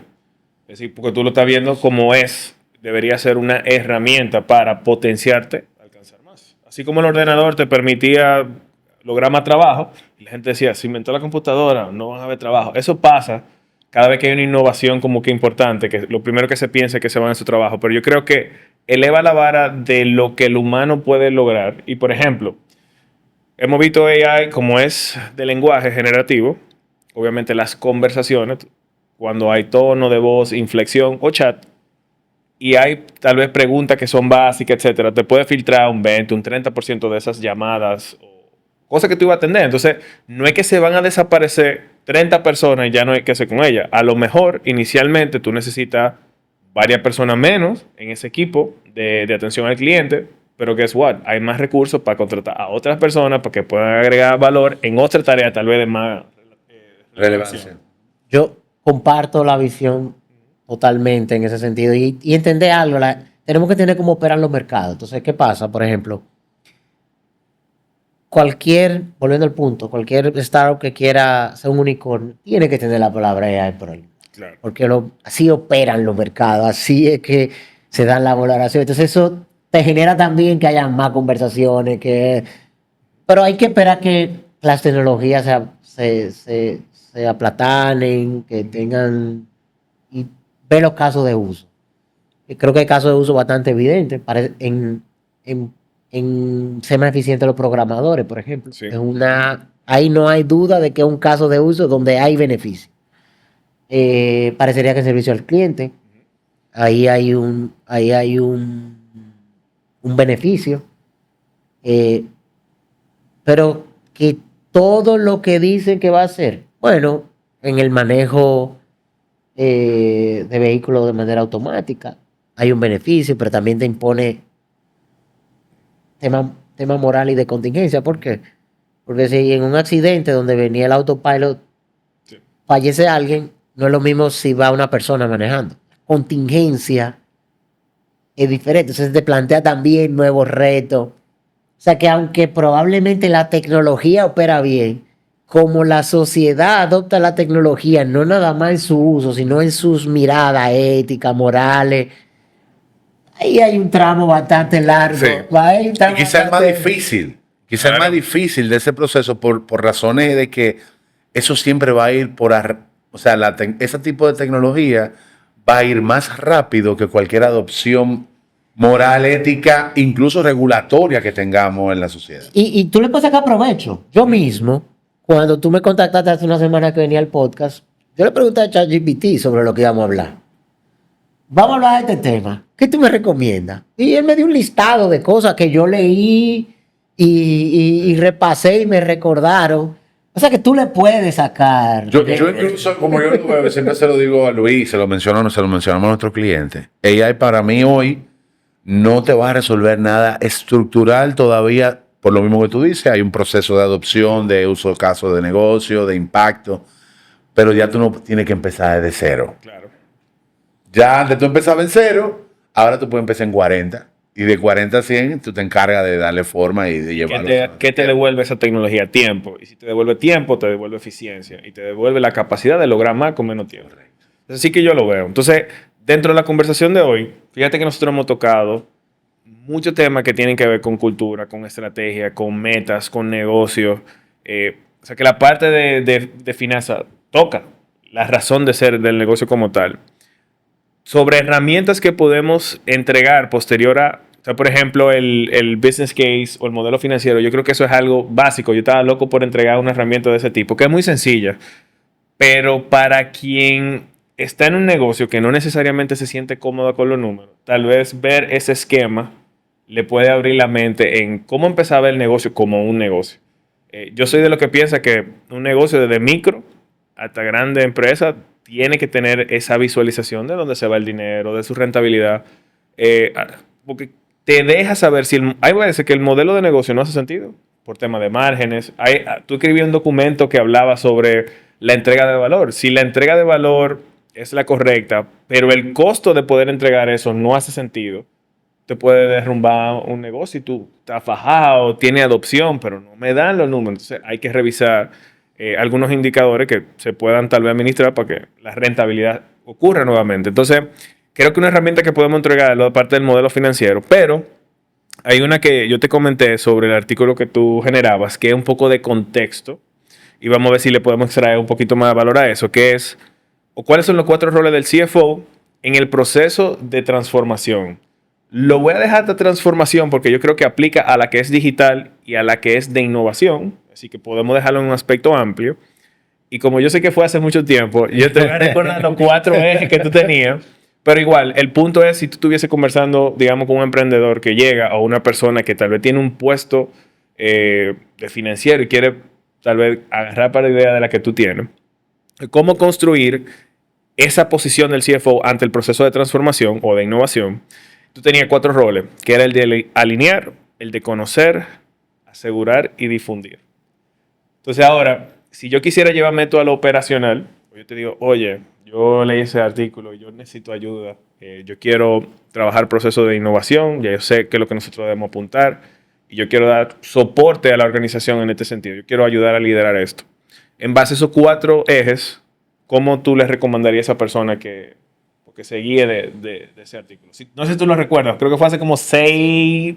Me reía porque no lo recuerdo y yo escribo un montón en mis notas. No, yo sé, me fui lejos. Reflexiones y demás que se quedan ahí porque yo la pongo como un proceso de integrarlo hacia mí, esas cosas que voy. Yo soy igual. Yo Que- no escribo como que no lo... Y a mí me encanta el papel, o sea, si tú Sí. ves, yo tengo... Pero bueno, tal vez ahí me animé a publicarlo, pero mira, un elemento importante es que siempre atamos al financiero a los números, y si ese es un rol, pero al final del día es una función que trabaja con personas. Entonces, lo primero es, como financiero, como CFO, tu primer rol es un líder dentro de la organización. Un líder para con el CEO, independientemente de esa relación, un líder para tus pares y un líder para los que están abajo. Entonces, fíjate que las recomendaciones tienen mucho que ver con Gente. tema de liderazgo real y persona.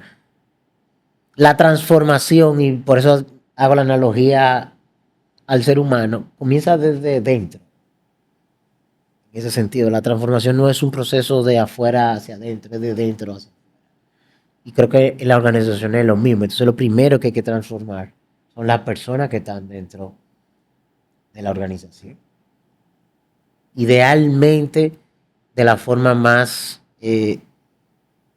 suavizada posible, pero tú siempre vas a tener detractores, entonces también a veces te toca, digamos, hay varias herramientas a disposición para asegurarte de que eso va a ocurrir, pero siempre apelando a la condición de la persona.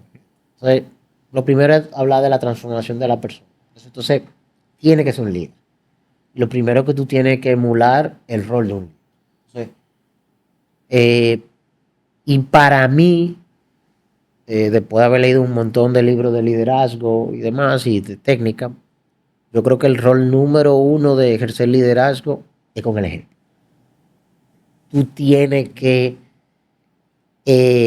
adoptar eso que tú quieres. Y para eso tú tienes que ser una persona coherente contigo. Entonces, yo no puedo ir a hablar de disciplina y ejecución en mi equipo si yo no lo hago, no cuando me ven, sino cuando no me ven. Yo creo que es un elemento importante. Entonces, esa coherencia como líder. Yo no puedo hablar de transformación digital si yo mismo no tengo mi pensamiento. La gente lo capta rápido, la gente es muy inteligente, yo siempre lo digo. A veces creemos que las personas que porque tienen un nivel jerárquico, no, hoy en día la gente sabe. El que cree que puede hacerle BS, perdonando la palabra, al otro, súper equivocado. Todo el mundo, hay mucha información, todo el mundo, que no se atrevan a decírtelo, es otra cosa. Entonces, liderazgo. Si tú vas a una transformación, tú tienes que ser el primero que está transformado. O estar comprometido con esa transformación en acción, no en palabra. Porque ahí es que comienza la coherencia. En ese sentido. Por ese lado. Una vez tú te transformas tú, o tú entras en ese proceso de transformación, entonces tú invitas a los demás que lo hagan, aunque sea una organización, en ese sentido. Y ahí es que entonces tú tienes que difundir la transformación. Tiene que ser un abanderado de eso que está haciendo. Y mi recomendación o mi sugerencia, aunque sé que a veces por temas personales no se puede, si tú no estás comprometido con el propósito, el objetivo de la organización, lo mejor que tú puedes hacer es hacer otra cosa con tu vida. Aunque pudiera parecer complejo, porque hay responsabilidades, yo tengo que pagar el colegio de mi hija, creo que terminará en mejor posición si lo haces. Creo que tú quédate en un lugar donde no estás conectado contigo, entonces creo que ese proceso de difundir la transformación, volviendo a lo mismo, trae coherencia, mucha coherencia, a nivel personal y a nivel organizacional. Creo que me mencionaba un par más. Yo creo que tú la tocaste. Y lo interesante de las conversaciones que hemos tenido, y vamos tocando un punto que cada vez más yo siento que hay como, no sé si es que uno atrae personas que tienen como lo mismo, la misma filosofía y valores, pero cuando se habla de cambiar la cultura de una organización, aquí no ha dejado de existir la palabra propósito, no se ha dejado de hablar de valores, de alineación, de cultura de la organización y de que esa persona esté comprometida en una misma visión con ese propósito. Inclusive eso fue uno de los primeros temas de conversación que tuvimos. Porque la verdad es que las organizaciones, sin importar el tamaño, están conformadas por gente, aunque tengan un componente tecnológico pesado. Lograr esos cambios, fíjate que en el tema de transformación, claro, la transformación que está buscando cada persona es individual, muy aplicada a su negocio, pero al final es manejo de ese mensaje con el ejemplo, con el qué, con el propósito, alineado a la organización y es motivando a esa persona, liderando con el ejemplo, que es una de las cosas que nosotros conversamos de manera clara. Esa coherencia, si no existe, como tú dices, la gente se da cuenta. Y si no está conectado con ese propósito, pues obviamente no va a perseguir. Y déjame agregar, y sin entrar muy filosófico, que me encanta la filosofía también, ¿verdad? Digamos, vinimos a hablar de negocio. Si tú no eres coherente, el primero que va a destruir su propio carácter eres tú mismo. Es la importancia de la coherencia en lo que yo hago. A ti mismo tú nunca te vas a mentir. Y aunque tú quisieras andar por el mundo sin entenderte, cada vez que tú tomas una acción no coherente, destruye tu carácter. Y eso al final del día, y aquí yo no hablo carácter desde la perspectiva de ser una persona que habla duro, todo lo contrario. Tener carácter implica, lo veía el otro día en Instagram, tener control de ti. Pero la coherencia es importante. Tienes que ser coherente para que tú primero te lo creas. O sea, tu ser en lo más profundo crea lo que tú estás haciendo. Por eso volvemos al mismo punto. Comienza de ti. Tal vez entrando, ya ese es tu rol como líder. Yo creo que es una transformación importante. Tal vez entrando de la perspectiva del CFO, dentro de esa transformación, sí tiene que darle.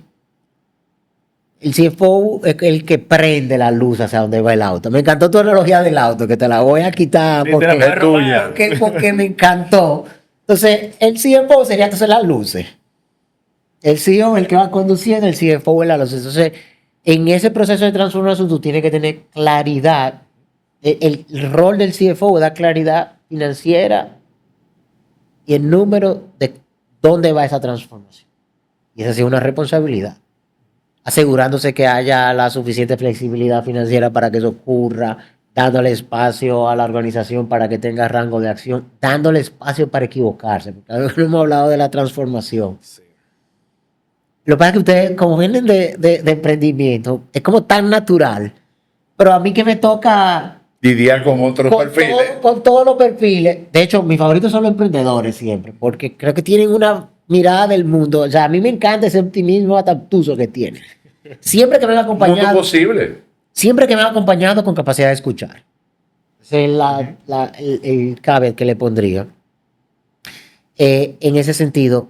Pero parte de transformar es este concepto que está bien claro. Hay que fallar rápido. O sea, tenemos que tener procesos que asegure que esto ya no va a funcionar y no sea tan obtuso. A veces las organizaciones son obtusas, no, porque yo soy Apple y todo lo que yo saco es lo mejor del mundo y no importa si yo lo lancé. No. O sea, eso es una mirada egocéntrica desde la perspectiva corporativa de lo que es. Pues yo sigo apelando a lo mismo. Las organizaciones son personas, míralo como el ser humano que opera desde el ego, probablemente su máximo potencial es muchísimo más bajito, no vaya a su máximo potencial. Entonces, tú tienes que tener procesos en marcha que rápidamente te determinen esto va a funcionar, esto no va a funcionar. Y lo que no va a funcionar, next. No quédate ahí, bueno, pero porque no funcionó. Y entonces, ¿cuáles son los 25 culpables de que no? Claro, bajo digamos, una incubación correcta. Entonces, el financiero tiene que dar espacio a que la organización aprenda fallando también. Porque, bueno, mi emprendimiento que falló, todo acá que hemos emprendido algo, hemos fallado. Por estadística. O sea, Es un juego más de grandes números que de realmente. Entonces, no opera igual en la organización. Una organización que tiene miedo a fallar, una organización que está muy lejos de su máximo potencial. Porque eso quiere decir que no está intentando lo suficiente. No está haciendo lo suficiente. Claro, el fallo no puede ser de una forma tal que se lleve de. Entonces, en ese proceso de transformación, el CFO tiene que tener. Que usualmente somos menos abiertos a los fallos, sobre todo económicos. En ese sentido, bueno, tenemos que darle esa mirada diferente. Entonces, creo que del rol de la transformación, ponerle número, asegurarse que los casos de negocio funcionen, descentralizar un poco la finanza, tener la apertura al fallo, tener la apertura a que la organización aprenda, y eso tienen que tener tu presupuesto.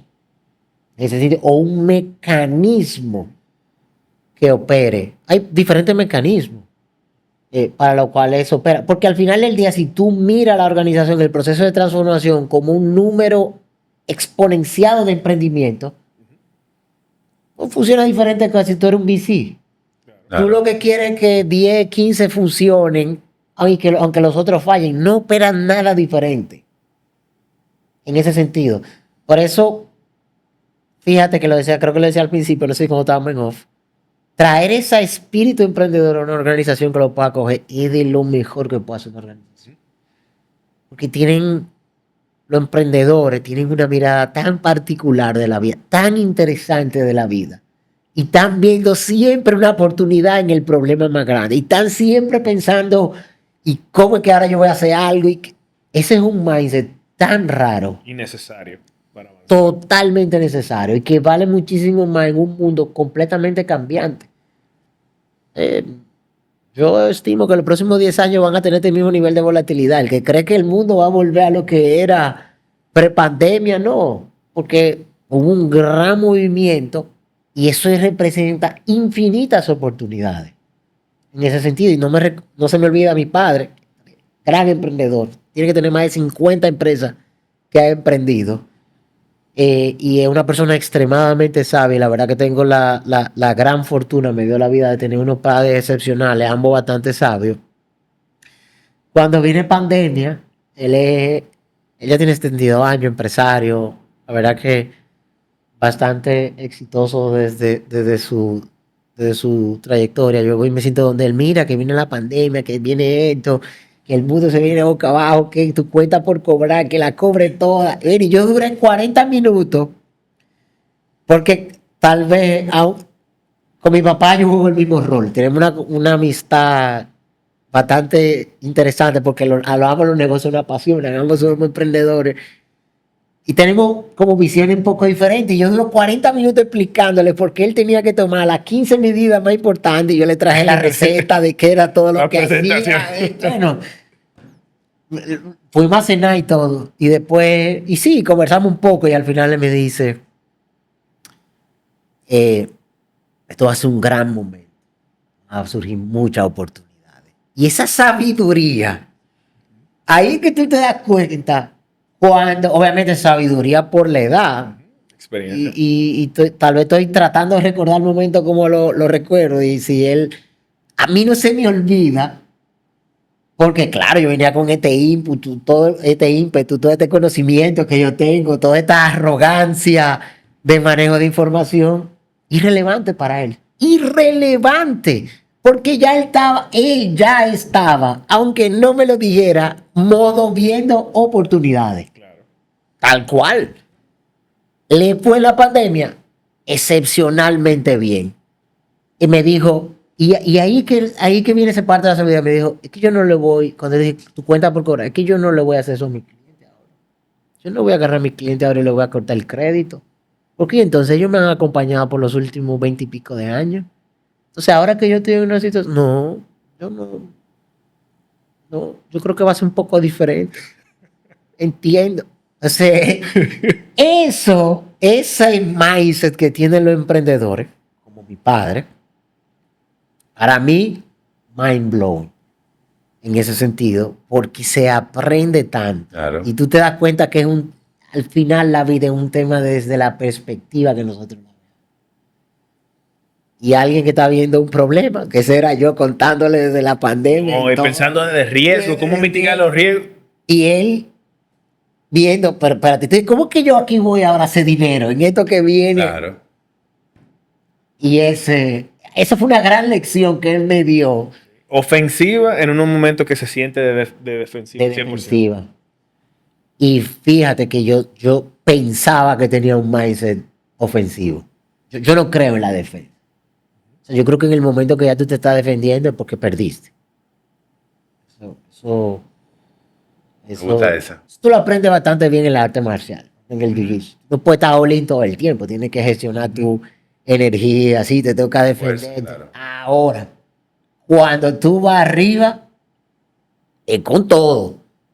Es para dejar a tu oponente, es un poco ese baile. Es que lo sientan. Es un poco ese baile en ese sentido. Entonces, sí, yo soy muy de mirada ofensiva. Yo no creo en la defensa. Doctor, no, Manuel, hemos tenido una conversación hoy sumamente interesante. Creo que los ángulos expuestos desde el punto de vista del CFO, del impacto en la organización, del impacto.